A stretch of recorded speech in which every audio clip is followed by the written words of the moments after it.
Pembacaan Alkitab dalam Kitab Hakim-Hakim pasal 11 dan 12. Hakim-Hakim 11, Yefta dan Gilead. Adapun Yefta, orang Gilead itu, adalah seorang pahlawan yang gagah perkasa. Tetapi ia anak seorang perempuan sundal. Ayah Yefta ialah Gilead.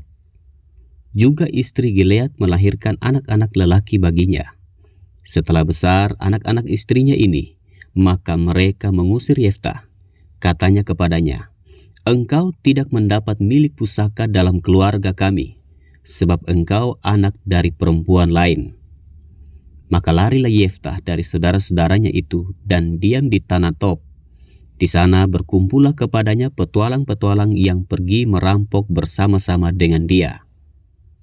Beberapa waktu kemudian Bani Amon berperang melawan orang Israel. Dan ketika Bani Amon itu berperang melawan orang Israel, pergilah para tua-tua Gilead menjemput Yefta dari tanah Tob.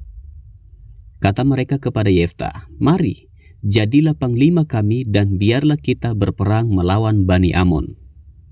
Tetapi kata Yefta kepada para tua-tua Gilead itu, "Bukankah kamu sendiri membenci aku dan mengusir aku dari keluargaku? Mengapa kamu datang sekarang kepadaku pada waktu kamu terdesak?" Kemudian berkatalah para tua-tua Gilead kepada Yefta, "Memang kami datang kembali sekarang kepadamu. Ikutilah kami dan berperanglah melawan Bani Amon, maka engkau akan menjadi kepala atas kami dan seluruh penduduk Gilead."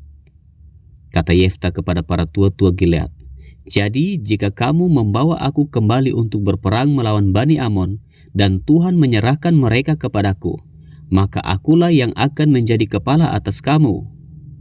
Lalu kata para tua-tua Gilead kepada Yefta, "Demi Tuhan yang mendengarkannya sebagai saksi antara kita, kami akan berbuat seperti katamu itu."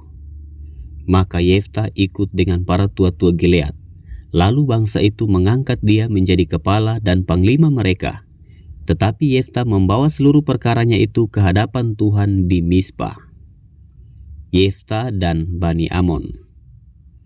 Kemudian Yefta mengirim utusan kepada Raja Bani Amon dengan pesan, "Apakah urusanmu dengan aku sehingga engkau mendatangi aku untuk memerangi negeriku?" Jawab Raja Bani Amon kepada utusan Yefta, "Orang Israel ketika berjalan keluar dari Mesir telah merampas tanahku dari sungai Arnon sampai ke sungai Yabok dan sampai ke sungai Yordan. Maka sekarang kembalikanlah semuanya itu dengan jalan damai." Lalu Yefta mengirim pula utusan kepada Raja Bani Amon dengan pesan, "Beginilah kata Yefta, orang Israel tidak merampas tanah orang Moab atau tanah Bani Amon. Sebab ketika berjalan keluar dari Mesir, orang Israel melalui padang gurun sampai ke Laut Teberau dan tiba di Kades. Ketika itu orang Israel mengirim utusan kepada Raja Negeri Edom dengan permintaan, 'Izinkanlah kiranya kami berjalan melalui negerimu ini.' Tetapi Raja Negeri Edom tidak mau mendengar. Mereka mengirim juga utusan kepada Raja Negeri Moab, tetapi raja ini menolak. Maka orang Israel tinggal di Kades. Kemudian mereka berjalan melalui padang gurun, menempuh jalan keliling tanah Edom dan tanah Moab, lalu sampai ke sebelah timur tanah Moab. Maka berkemahlah mereka di seberang sungai Arnon dengan tidak masuk daerah Moab, sebab sungai Arnon itulah batas daerah Moab. Lalu orang Israel mengirim utusan kepada Sihon, raja orang Amori, raja di Hesibon, dan orang Israel meminta kepadanya, 'Izinkanlah kiranya kami berjalan melalui negerimu ini sampai ke tempat yang kami tuju.' Tetapi Sihon tidak percaya kepada orang Israel yang hendak berjalan melalui daerahnya itu. Maka dikumpulkannyalah seluruh rakyatnya. Ia berkemah di Yahas, lalu berperang melawan orang Israel. Tetapi Tuhan Allah Israel menyerahkan Sihon dengan seluruh rakyatnya ke dalam tangan orang Israel, dan mereka dikalahkan. Sehingga orang Israel menduduki seluruh negeri kepunyaan orang Amori, penduduk negeri itu. Demikianlah dimiliki orang Israel seluruh daerah orang Amori itu, dari sungai Arnon sampai ke sungai Yabok, dan dari padang gurun sampai ke sungai Yordan. Maka sekarang Tuhan Allah Israel telah merebut milik orang Amori bagi Israel umatnya. Apakah engkau hendak memiliki pula tanah mereka itu? Bukankah engkau akan memiliki apa yang diberi oleh Kamos Allahmu? Demikianlah kami memiliki segala yang direbut bagi kami oleh Tuhan Allah kami. Lagi pula, apakah engkau lebih baik dari Balak bin Sipor, Raja Moab? Pernahkah ia menuntut hak kepada orang Israel atau pernahkah ia berperang melawan mereka?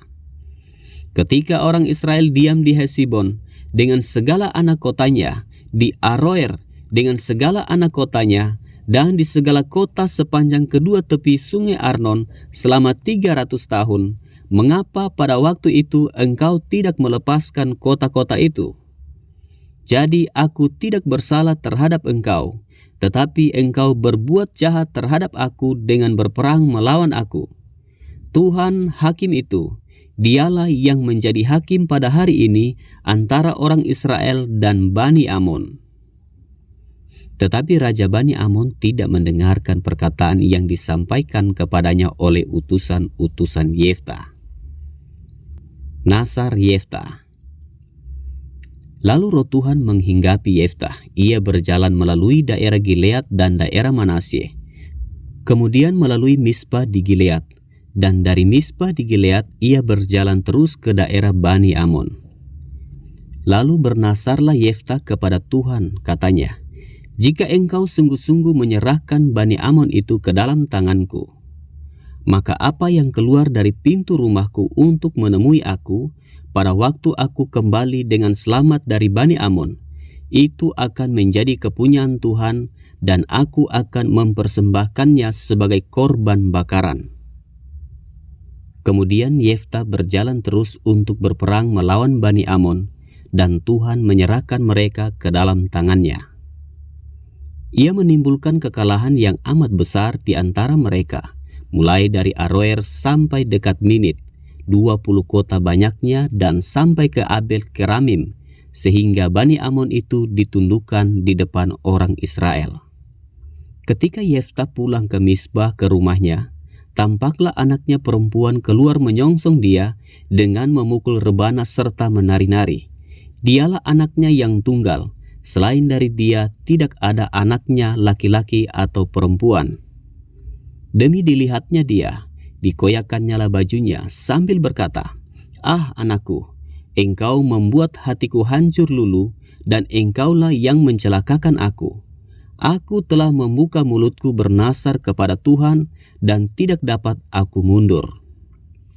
Tetapi jawabnya kepadanya, "Bapa, jika engkau telah membuka mulutmu bernasar kepada Tuhan, maka perbuatlah kepadaku sesuai dengan nasar yang kau ucapkan itu. Karena Tuhan telah mengadakan bagimu pembalasan terhadap musuhmu, yakni Bani Amon itu." Lagi katanya kepada ayahnya, "Hanya izinkanlah aku melakukan hal ini.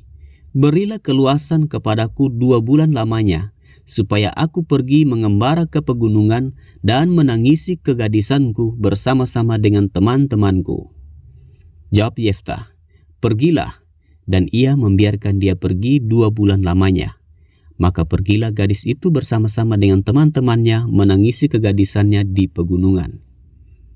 Setelah lewat kedua bulan itu, kembalilah ia kepada ayahnya, dan ayahnya melakukan kepadanya apa yang telah dinasarkannya itu. Jadi gadis itu tidak pernah kenal laki-laki, dan telah menjadi adat di Israel bahwa dari tahun ke tahun anak-anak perempuan orang Israel selama 4 hari setahun meratapi anak perempuan Yeftah orang Gilead itu. Hakim-Hakim 12, Yeftah dan Efraim. Dikerahkanlah orang Efraim, lalu mereka bergerak ke Safon, dan mereka berkata kepada Yeftah, "Mengapa engkau bergerak untuk memerangi Bani Amon dengan tidak memanggil kami untuk maju bersama-sama dengan engkau? Sebab itu kami akan membakar rumahmu bersama-sama kamu." Tetapi jawab Yeftah kepada mereka, "Aku dan rakyatku telah terlibat dalam peperangan yang hebat dengan Bani Amon, Lalu aku memanggil kamu, tetapi kamu tidak datang menyelamatkan aku dari tangan mereka. Ketika kulihat bahwa tidak ada yang datang menyelamatkan aku, maka aku mempertaruhkan nyawaku dan aku pergi melawan Bani Amon itu, dan Tuhan menyerahkan mereka ke dalam tanganku. Mengapa pada hari ini kamu mendatangi aku untuk berperang melawan aku?" Kemudian Yeftah mengumpulkan semua orang Gilead, lalu mereka berperang melawan suku Efraim. Dan orang-orang Gilead mengalahkan suku Efraim itu, sebab orang-orang itu mengatakan, "Kamulah orang-orang yang telah lari dari suku Efraim." Kaum Gilead itu ada di tengah-tengah suku Efraim dan suku Manasye. Untuk menghadapi suku Efraim itu, maka orang Gilead menduduki tempat-tempat penyeberangan sungai Yordan. Apabila dari suku Efraim ada yang lari dan berkata, "Biarkanlah aku menyeberang," maka orang Gilead berkata kepadanya, "Orang Efraimkah engkau?" Dan jika ia menjawab, "Bukan," maka mereka berkata kepadanya, "Coba katakan dahulu, Sibolet." Jika ia berkata, "Sibolet," jadi tidak dapat mengucapkannya dengan tepat, maka mereka menangkap dia dan menyembelihnya dekat tempat penyeberangan sungai Yordan itu. Pada waktu itu tewaslah dari suku Efraim 42.000 orang. Yeftah memerintah sebagai hakim atas orang Israel 6 tahun lamanya. Kemudian matilah Yeftah orang Gilead itu, lalu dikuburkan di sebuah kota di daerah Gilead. Ebsan. Sesudah dia, maka Ebsan dari Betlehem memerintah sebagai hakim atas orang Israel. Ia mempunyai 30 anak laki-laki. 30 anaknya perempuan dikawinkannya ke luar kaumnya, dan 30 anak perempuan diambilnya dari luar kaumnya untuk anak-anaknya lelaki itu. Ia memerintah atas orang Israel 7 tahun lamanya. Kemudian matilah Ebsan, lalu dikuburkan di Betlehem. Elon. Sesudah dia, maka Elon orang Zebulon memerintah sebagai hakim atas orang Israel. Ia memerintah atas orang Israel 10 tahun lamanya. Kemudian matilah Elon, orang Zebulon itu, lalu dikuburkan di Ayalon di tanah Zebulon. Abdon. Sesudah dia, maka Abdon bin Hilel, orang Piraton, memerintah sebagai hakim atas orang Israel.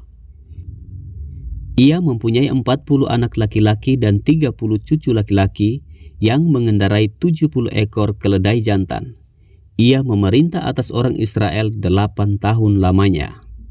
Kemudian matilah Abdon bin Hilel, orang Piraton itu, lalu dikuburkan di Piraton di tanah Efraim, di pegunungan orang Amalek.